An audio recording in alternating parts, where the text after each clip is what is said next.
नमस्कार, मैं हूं शिखा शुक्ला और आप देख रहे हैं एक्सप्रेस एमपीसीजी न्यूज। आइए रुक करते हैं आज की ताजा तरीन बड़ी खबरों की ओर।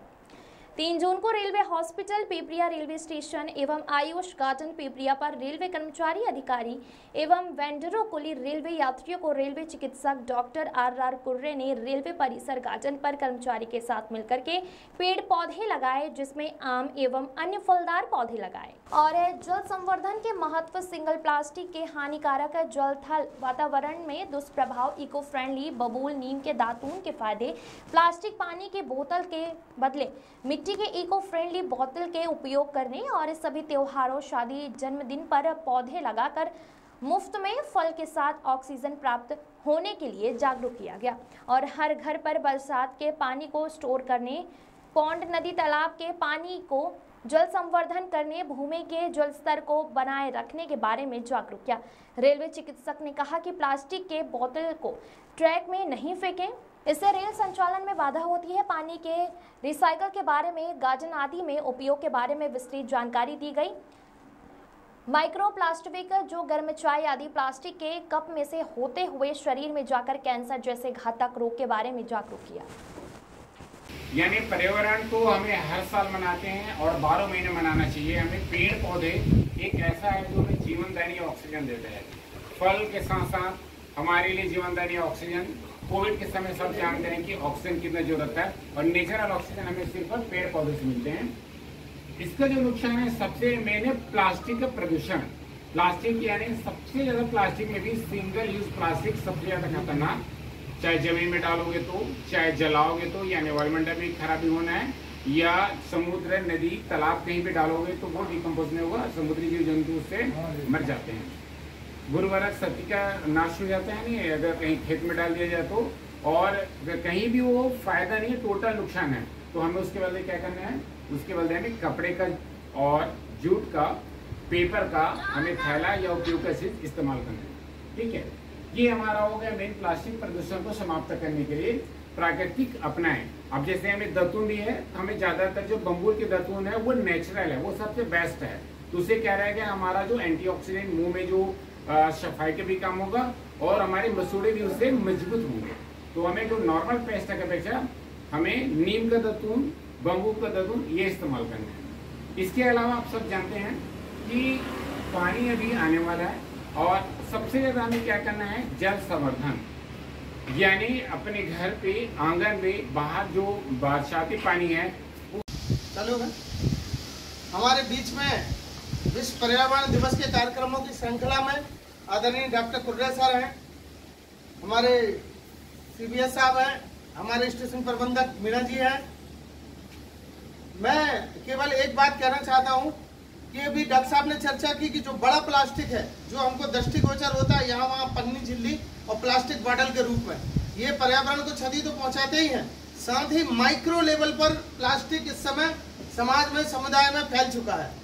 जैसे हम आपको यहाँ पर सलाह देना चाहेंगे कि प्लास्टिक के कप में कभी भी कृपया चाय न पिए। गर्म चाय से प्लास्टिक के कप में एक ऐसी क्वालिटी उत्पन्न होती है कि जो कि आपको कैंसर भी पैदा कर सकता है।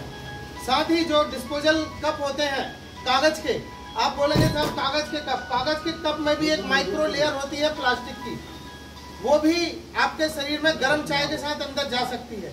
और तो और ये जो पानी बोतल आप पीते हैं प्लास्टिक की, इसमें भी माइक्रो लेवल पे पार्टिकल्स होते हैं प्लास्टिक के, जो आपके शरीर में जाते हैं। तो ज्यादा से ज्यादा आप बचें बोतल का पानी पीने से भी। जैसा कि डॉक्टर साहब ने अभी बताया, बरसात आने वाली है, यदि पर्यावरण के लिए पेड़ लगाना तो अच्छी बात है, प्लास्टिक मुक्त दुनिया हो, स्वस्थ पर्यावरण हो, ये भी अच्छी बात है। साथ ही हमको हमारा जो जल है तो कल है, यदि जल आज है तो कल हम सरवाइव कर पाएंगे। तो बरसात में मैं सभी से निवेदन करूंगा, अपने अपने घरों में वाटर हार्वेस्टिंग सिस्टम कम से कम लगवा लें, ताकि बरसात का पानी बेकार न जाए। आपका जो बोरवेल है, आपका जो सबमर्सिबल है, उसको वो रिचार्ज करता रहे। धन्यवाद, बहुत बहुत धन्यवाद। सभी होने वाली है और 5 तारीख यानी 5 जून को विश्व पर्यावरण दिवस अपन मना रहे हैं। उससे सबसे ज़्यादा इम्पोर्टेंट है कि हम ज़्यादा से ज़्यादा पेड़ लगाने से वातावरण भी शुद्ध होगा और हमें जीवनदायी ऑक्सीजन मिलेगी। और सबसे इम्पोर्टेंट है कि जो पानी है स्टोर हो रहा है, कहाँ पे स्टोर हो रहा है, कहीं भी जाकर स्टोर हो जाता है।